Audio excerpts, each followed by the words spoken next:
আপনারা শুনছেন হুমায়ুন আহমেদের স্টেশন পর্ব 2।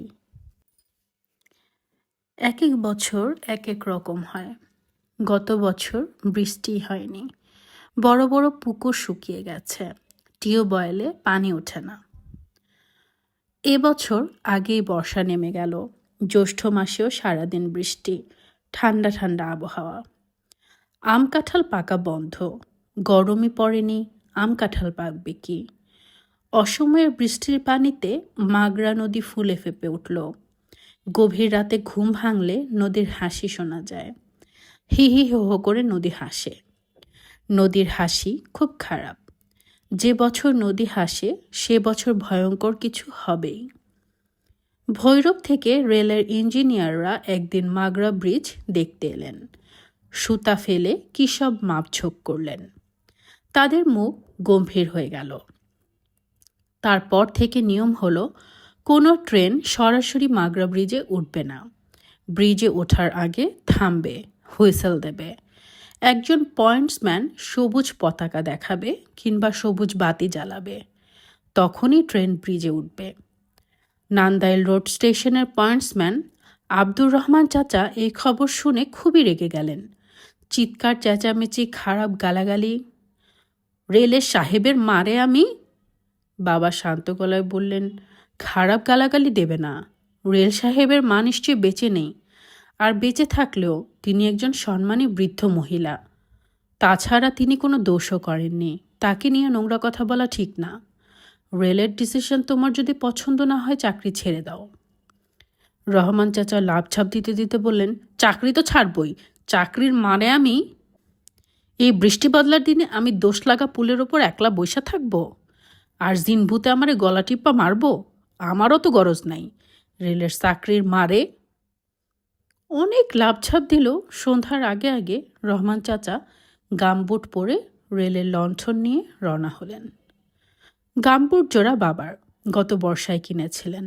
বাবার ধারণা কেনার পরপরই এক সাইজ ছোট হয়ে গেছে, পরার পর আঙুল বেঁকে থাকে। গামবুট জোড়া তিনি রহমান চাচাকে দিয়ে দিয়েছেন। রহমান চাচার পায়ের পাতা বাবার পায়ের পাতার চেয়েও লম্বা। গামবুট পরার পর তার পায়ের সব কটা আঙুল নিশ্চয়ই বেঁকে থাকে, তবে তাতে তার অসুবিধা হয় না। মাগরা ব্রিজের সামনে এই প্রথম ফ্ল্যাগম্যান বসানো হচ্ছে, কাজেই বাবা রহমান চাচার সঙ্গে গেলেন। রহমান চাচাকে জায়গা মতো বসিয়ে তিনি চলে আসবেন। বাবা তাকে অনেক সান্ত্বনার কথাও বললেন। একা একা বসে গাঁজা খাবি, অসুবিধা কি? ট্রেন পার করিয়ে স্টেশনে এসে লম্বা ঘুম দিবি। হাঁটা চলা করে তোর স্বাস্থ্যটাও ভালো থাকবে। গাঁজা খেয়ে শরীরটা তো 12টা বাজিয়েছিস। বর্ষা শুরু হওয়ার পর থেকে বাবাকে স্টেশন ঘরে ঘুমোতে হচ্ছে। ঘরে থাকার জায়গা নেই। মা বেশ কিছুদিন হলো বাবাকে ঘরে থাকতে দিচ্ছেন না। বাবার সঙ্গে কথাও বলছেন না। গরমের সময় হলে বাবা বারান্দায় শুয়ে থাকতে পারতেন, ঘোর বর্ষায় সেটা সম্ভব না। ভাই আবার পরীক্ষা দিচ্ছে বলে সারা রাত জেগে পড়ে। ঘুম কাটাবার জন্যে মাঝে মাঝে তাকে বিড়ি খেতে হয়। সিগারেটে ঘুম কাটে না, বিড়িতে লম্বা টান দিলে ঘুম কাটে। কাজেই তার ঘরে সে বাবাকে ঢুকতে দেবে না। রাতে ভাত খাবার পর বাবা পান মুখে দিয়ে স্টেশন ঘরের দিকে রওনা হন, যেন অনেক দূর দেশে দীর্ঘদিনের জন্য চলে যাচ্ছেন। কবে ফিরবেন তাও অনিশ্চিত। এমন ভঙ্গিতে সবার সঙ্গে কথাবার্তা বলেন।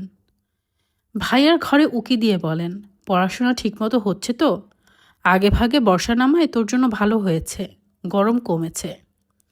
ভাইয়া বাবার কোনো কথার জবাব দেয় না, কথার মাঝখানে বই নিয়ে পাতা উল্টাতে থাকে। তার ভাবটা এরকম যেন পড়াশোনার মাঝখানে কথা বলায় সে খুবই বিরক্ত। বাবা এই ঘর শেষ করে যান মার ঘরে।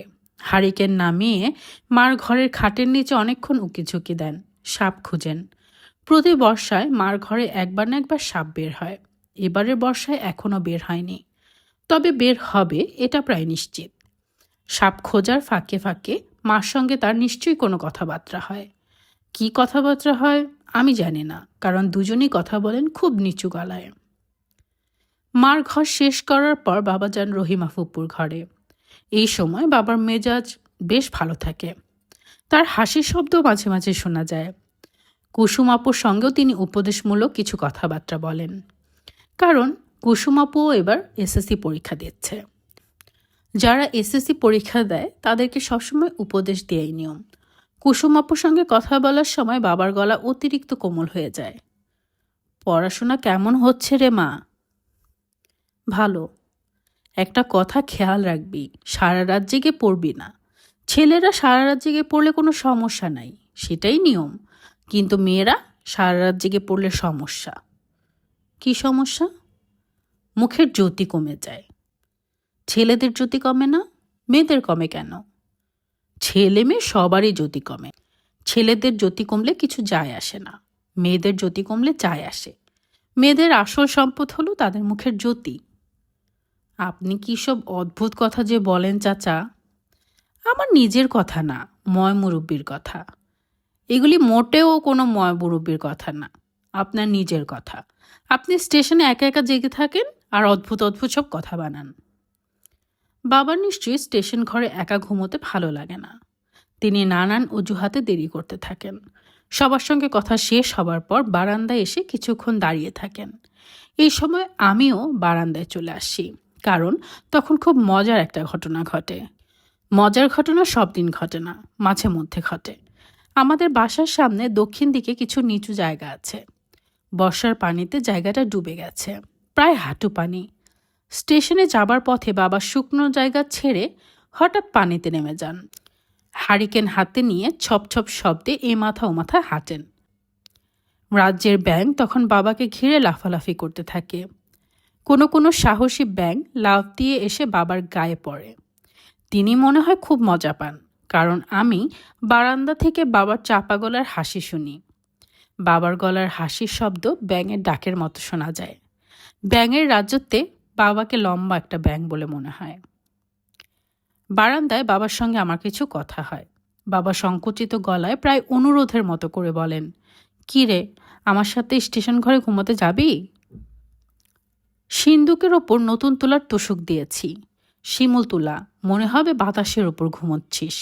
আরামের ঘুম হবে, এক ঘুমে রাত কাবার। হিসি করার জন্য ঘুম ভাঙবে না। আমি বলি, না। না কেন? বাপ বেটায় গল্প করতে করতে ঘুমোবো, অসুবিধাটা কি? অসুবিধা কিছুই নেই, বাবার সঙ্গে ঘুমানো আমার জন্য আনন্দময় ঘটনা। কিন্তু আমি রাজি হই না মাকড়সার ভয়ে। বর্ষাকাল হলো মাকড়সাদের ডিম পাড়ার কাল। আশেপাশের যত মাকড়সা আছে সব পেটে ডিম নিয়ে স্টেশন ঘরে চলে এসেছে। একটা মাকড়সা ভাতের থালার মতো বড়, চোখ নীল রঙের, অন্ধকারে জলে। এই মাকড়সাটা সোজাসুজি হাঁটে না, কেমন হেলে দুলে হাঁটে। আব্দুর রহমান চাচাকে মাকড়সাটা দেখিয়ে দিলাম। তিনি গলা নামিয়ে ফিসফিস করে গোপন সংবাদ দেবার ভঙ্গিতে বললেন, বাবা, এটা মাকড় না, এর নাম ধোকর, অন্য জাত। এরা শৈল্য সামান্য বিষ আছে। আমি অনুরোধের ভঙ্গিতে বলেছিলাম, কি ভয়ঙ্কর দেখতে, মেরে ফেলেন না। রহমান চাচা উদাস ভঙ্গিতে বললেন, আমি নিরুপায়। তুমি কেন? রেলের বড় সাহেব হুকুম দিলেও মারতে পারবো না। আমরা ইসলাম ধর্মের মানুষ। ইসলাম ধর্মে মাকড় মারা নিষেধ, কঠিন নিষেধ। মুসলমান না হইয়া আমি যদি হিন্দু হইতাম, মাকড় মায়েরা সাফ করে দিতাম। হিন্দু ধর্মে সাপ মারায় দোষ আছে, মাকড় মারায় নাই। এক এক ধর্মে এক এক ব্যবস্থা। আমাদের ধর্মে নিষেধ কেন? একবার একটা মাকড়সা গুহার মুখে জাল বানাইয়া নবীজির জীবন রক্ষা করছিল, এই জন্য মাকড়সা মারা নিষেধ। গল্পটা শুনতে চাও? চাই। তাহলে বসো, কুলি কইরা আসি। গাঁজা খেয়েছি, মুখে দুর্গন্ধ।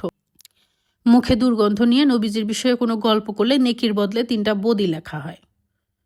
রহমান চাচা কুলি করতে গেলেন, আর ফিরে এলেন না। ফিরে আসার কথাও না, কোনো কিছুই তার বেশিক্ষণ মনে থাকে না। তার মাথা আগেই আওলা ছিল। একা একা রাত বিরাতে মাগরা ব্রিজের কাছে বাতি নিয়ে বসে থাকার জন্য তার মাথা দ্রুত আওলা হচ্ছে। একদিন আমাকে ডেকে গলা নিচু করে বললেন, আবুটার বাড়ি শ্রীহট্ট। আমি বিস্মিত হয়ে বললাম, কার বাড়ি শ্রীহট্ট?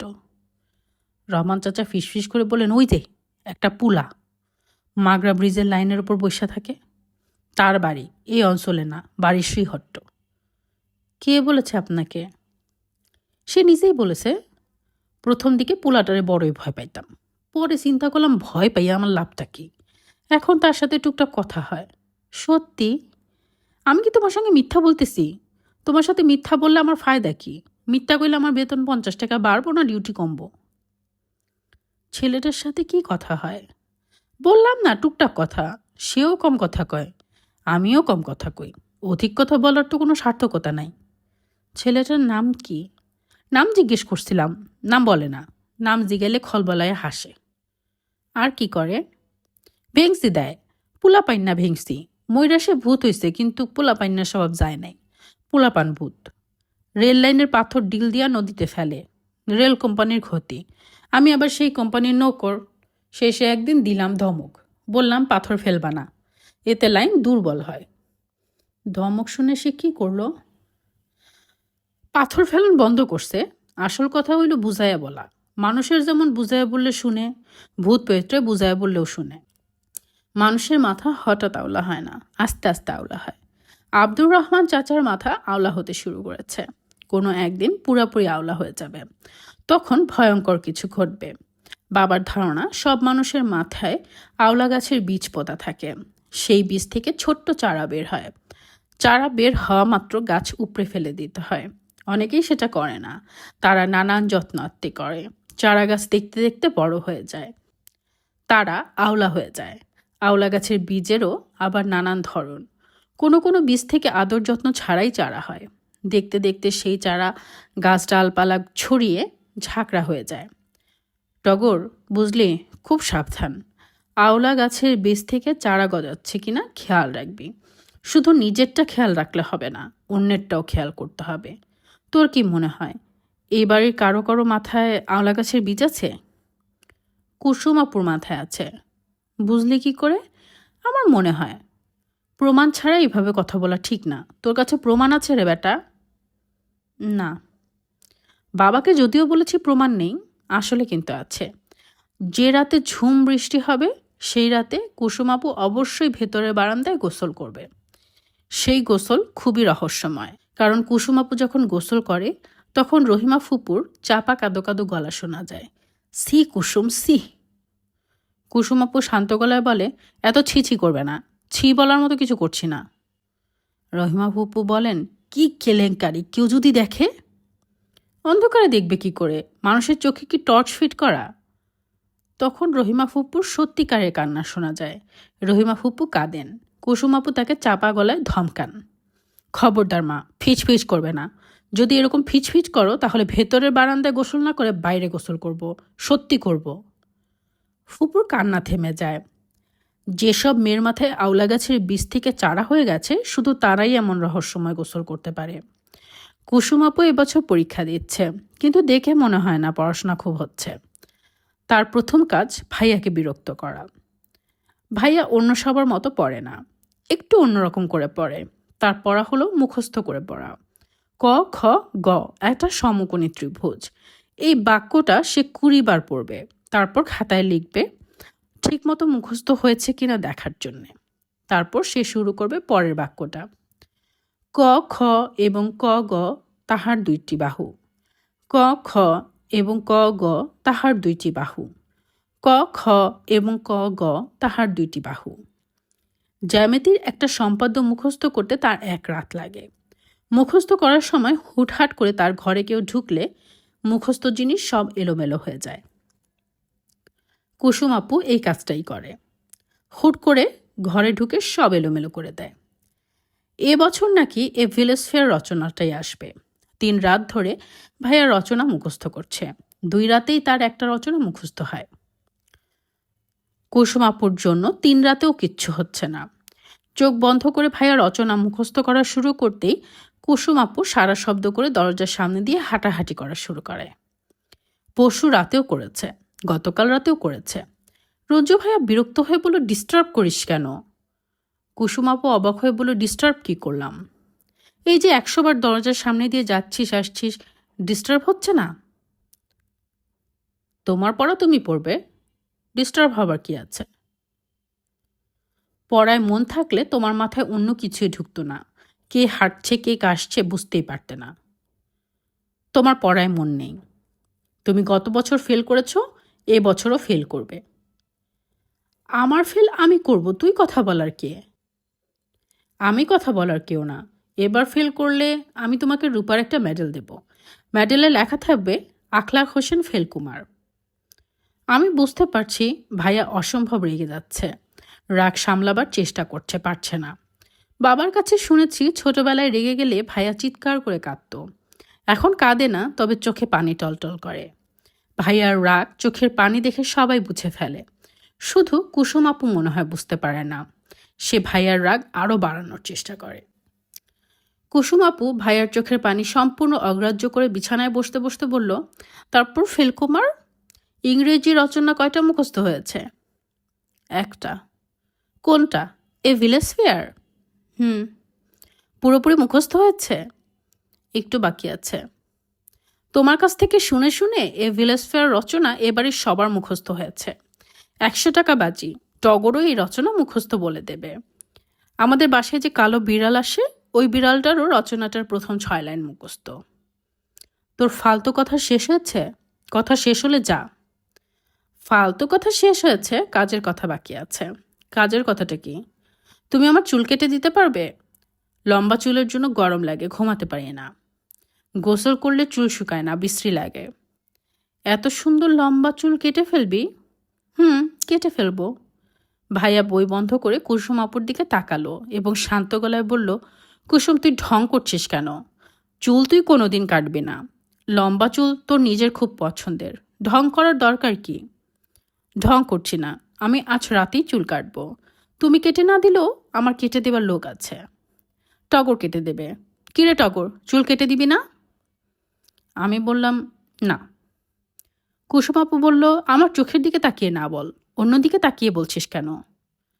আমি কুসুম আপুর চোখের দিকে তাকিয়ে না বলতে যাব তার আগেই রহিমা ফুপুর কাশির শব্দ শোনা গেল। এই কাশির অর্থ তিনি জেগে আছেন। মেয়ে কোথায় যাচ্ছে, কি করছে খেয়াল রাখছেন। কেশে কেশে তিনি মেয়েকে অনুসরণ করেন। কুসুম আপু দরজার দিকে তাকিয়ে গম্ভীর গলায় বলল, কাশছো কেন মা? ফুপু ক্ষীণ গলায় বললেন, কাশ হয়েছে। কুসুম আপু বলল, তোমার সর্দি কাশি কিছুই হয়নি, তুমি আশেপাশেই আছো এটা জানান দেবার জন্য তুমি কাশছ। পাহারা দেবে না মা, খবরদার পাহারা দেবে না। যাও ঘুমাতে যাও। যাও বললাম। চিৎকার করিস না, তোর ফুপুর ঘুম ভেঙে যাবে। তুমি যদি দরজার পাশ থেকে না যাও, আমি এমন চিৎকার দেব যে বাজার থেকে লোক ছুটে আসবে।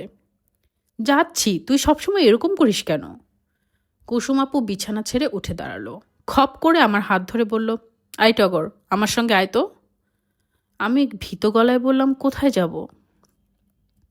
আমি যেখানে নিয়ে যাব সেখানে যাবি। ভাইয়া আমার দিকে তাকিয়ে ভীত গলায় বলল, যেতে বলছে যা, এমন শক্ত হয়ে বসে আছিস কেন? কুসুম আপু আমাকে নিয়ে তার নিজের ঘরে ঢুকলো, ভেতর থেকে দরজার ছিটকিনি দিয়ে দিল। আমি লক্ষ্য করলাম তার শরীর কাঁপছে, নিশ্চয়ই রাগে কাঁপছে। এত রাগ করার মতো কোনো ঘটনা তো ঘটেনি। কুসুম আপু আমার দিকে তাকালো, হাসলো, তারপর খুবই স্বাভাবিক গলায় বলল, টেবিলের ড্রয়ারে একটা কাঁচি আছে, কাঁচিটা দিয়ে আমার চুল কেটে দে। কচকচ করে কাটবি। চুল কাটার কচকচ শব্দ শুনতে খুব ভালো লাগে, পারবি না? আমি ভীত গলায় বললাম, পারবো না। অবশ্যই পারবি, আমি যা বললাম তোকে শুনতে হবে। শুনতে হবে কেন? কারণ আমি কোনো সাধারণ মেয়ে না, আমার শরীরে একটা বিশেষ চিহ্ন আছে। এই চিহ্ন যেসব মেয়েদের থাকে, পৃথিবীর সব পুরুষরা তাদের কথা শুনে। বিশেষ চিহ্নটা কি? বুকের ঠিক মাঝামাঝি জায়গায় একটা লাল তিল, দেখতে চাস? আমি কিছু বললাম না, চোখ নামিয়ে নিলাম। কুসুম আপুর চোখের দিকে তাকিয়ে থাকতে লজ্জা লাগছে। মুখে না বললেও তুই যে দেখতে চাস এটা আমি তোর চোখ দেখেই বুঝতে পারছি। আচ্ছা যা, তোকে তিলটা দেখাবো। আজ না, অন্য আরেকদিন। কিন্তু খবরদার, শুধু তিলটাই দেখবি, অন্য কিছু দেখবি না। অন্য কোনো দিকে যদি চোখ যায় তাহলে আমি কিন্তু কুরুশ কাঁটা দিয়ে তোর চোখ গেলে দেব। নে, এখন আমার চুল কাটতে শুরু কর। খবরদার, হাত কাঁপাবি না।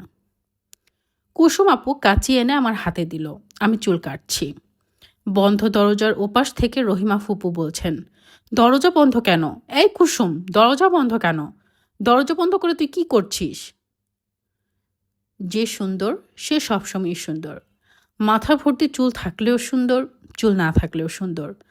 চুল কাটার পর কুসুম আপুকে কি সুন্দর যে লাগছে। আমি তাকিয়ে থাকি আর অবাক হই। কুসুম আপুর মুখ আগে লম্বা টাইপ ছিল, চুল কাটার পর মুখটা গোল হয়ে গেছে, চোখগুলি হয়ে গেছে টানা টানা। আমার ধারণা সবার কাছেই কুসুম আপুকে সুন্দর লাগছে, শুধু রহিমা ফুপুর কাছে লাগছে না। তিনি মেয়ের দিকে তাকালেই মুখ কাদো কাদো করে বলেন, মেয়েটাকে বান্দরের মতো লাগছে। ছি ছি ছি, কি সর্বনাশ! 2 দিন পরে আমি মেয়ের বিয়ে দিব, কোমর পর্যন্ত চুল আসতে লাগবে 10 বছর। আমার কি সর্বনাশ হয়ে গেল। কুসুম আপু তার উত্তরে ঝগড়া করে না, খিলখিল করে হাসে এবং বলে, তোমার সর্বনাশ হবে কেন? আমার বিয়ে না হলে আমার সর্বনাশ, তোমার কি?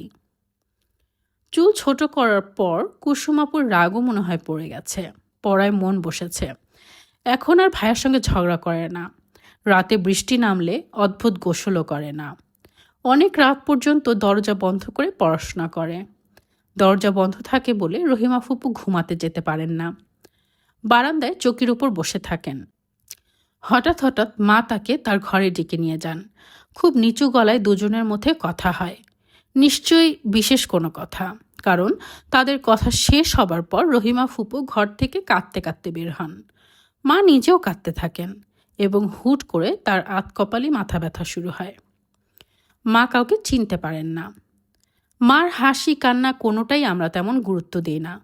খুব ছোটবেলা থেকেই দেখছি মা কারণ ছাড়াই হাসেন, আবার কারণ ছাড়াই কাঁদেন। তার মানে এই না যে তার মাথার ঠিক নেই। সব মানুষ একরকম হয় না, এক এক মানুষ এক এক রকম। মে মাসের 28 তারিখ থেকে এসএসসি পরীক্ষা শুরু হবে। প্রথম দিনে বাংলা। ভাইয়ের পরীক্ষার প্রিপারেশন শেষ, শুধু বাকি ছিল নিন্দালিশের পীর সাহেবের নিজের হাতের লেখা তাবিজ। এই তাবিজও জোগাড় হয়েছে। এই তাবিজের নিয়ম হলো, যেদিন পরীক্ষা শুরু হবে সেদিন ফজরের নামাজের পর তাবিজটা ডান হাতের কবজিতে পড়তে হবে। পড়ার সময় 3 বার বলতে হবে, রাব্বি চেদনি এলমান, এর অর্থ, হে রব তুমি আমাকে জ্ঞান দাও। যে কদিন তাবিজ বাঁধা থাকবে সে কদিন ফজরের নামাজ কাজা করা যাবে না, মিথ্যা কথা বলা যাবে না, চুল নখ কাটা যাবে না। শেষ পরীক্ষা হয়ে যাবার সঙ্গে সঙ্গে স্রোতস্বিনী নদীতে তাবিজটা ফেলে দিতে হবে। তাবিজ ফেলার পরেও সব শেষ না, কিছু কাজ বাকি। মাথা কামিয়ে সেই চুলও ঠিক তাবিজ যেখানে ফেলা হয়েছে সেখানে ফেলে দিতে হবে। মাথার কাটা চুল পানিতে ডুবে গেলে উদ্দেশ্য সফল ধরে নিতে হবে, আর চুল যদি পানিতে ভেসে থাকে তাহলে সর্বনাশ। নিন্দালিশের পীর সাহেব সবাইকে এই তাবিজ দেন না। পীর সাহেবের এক মুরিদের হাতে পায়ে ধরে ভাইয়া তাবিজ জোগাড় করেছে। পরীক্ষা নিয়ে ভাইয়ার মনে সামান্য দুশ্চিন্তা ছিল, তাবিজ পাওয়ার পর দুশ্চিন্তা দূর হয়েছে। ভাইয়ার সিট পড়েছে 18 বাড়ি হাই স্কুলে। ভাইয়ার ধারণা এটাও আল্লাহ পাকের খাস রহমত। 18 বাড়ির সেন্টার নকলের জন্য খুবই বিখ্যাত। এই সেন্টারের শিক্ষকরাও নকলের ব্যাপারে সাহায্য করেন। হঠাৎ কোনো ম্যাজিস্ট্রেট চলে এলে শিক্ষকরা ছুটে গিয়ে ছাত্রদের খবর দেন, যে যার বই খাতা যাতে লুকিয়ে ফেলতে পারে। এমন সুযোগ সুবিধার পরেও কি যে হলো, পরীক্ষার ঠিক আগের দিন 27শে মে ভাইয়া আমাকে ডেকে শিমুল গাছের নিচে নিয়ে গেল। গলা নিচু করে বলল, সিদ্ধান্ত নিয়েছি পরীক্ষা দিব না। আমি কিছু বললাম না, তাকিয়ে রইলাম। পরীক্ষা দিয়ে লাভ নাই, মাথার ভেতর সব আওলা হয়ে গেছে। ধর পরীক্ষা দিয়ে যদি পাশও করি, 3 ডান্ডার পাশ হবে। 3 ডান্ডা বুঝছিস তো, 3rd ডিভিশন। এদিকে কুসুম পাবে 1st ডিভিশন, 1 ডান্ডা, লজ্জার ব্যাপার। এর চেয়ে পরীক্ষা না দেয়া ভালো, ঠিক কিনা তুই নিজেই বল? ঠিক। আমি তো থাকবো না, তুই খবরটা সবাইকে দিবি। তুমি যাচ্ছ কোথায়? এখনো কিছু জানি না, সাইকেল নিয়ে বের হই। সাইকেলের চাক্কা যেদিক যাবে আমিও যাব সেই দিকে। ভাইয়ার সাইকেলের ক্যারিয়ারে কাপড়ের একটা ব্যাগ, হ্যান্ডেলে আরেক ব্যাগ, পানির একটা বোতল। ভাইয়ার মাথায় ক্রিকেট খেলোয়াড়দের টুপির মতো টুপি, তাকে দেখাচ্ছে ভূ পর্যটকদের মতো। শার্টের পকেট থেকে সানগ্লাস বের হয়ে আছে। আমি বললাম, তুমি ফিরবে কবে? ভাইয়া উদাস গলায় বলল, কিছুই জানি না, নাও ফিরতে পারি। আমি তাকিয়ে আছি। ভাইয়া সাইকেল নিয়ে রেল লাইনের পাশের রাস্তায় পায়ে চলা পথে উঠে পড়ল। দৃশ্যটা দেখতে এত ভালো লাগছে, মনে হচ্ছে এই সাইকেল চলতেই থাকবে, কোনোদিন থামবে না। ভাইয়া একবার পিছনে ফিরে হাসল। সেই হাসিটাও এত সুন্দর, সুখী মানুষের হাসি। এই পর্বটি এখানেই শেষ। ভালো লেগে থাকলে একটি লাইক দিবেন, কমেন্টস করবেন। যারা গল্প শুনতে ভালোবাসে তাদের সাথে শেয়ার করবেন আর আমার চ্যানেলটি সাবস্ক্রাইব করবেন। ধন্যবাদ।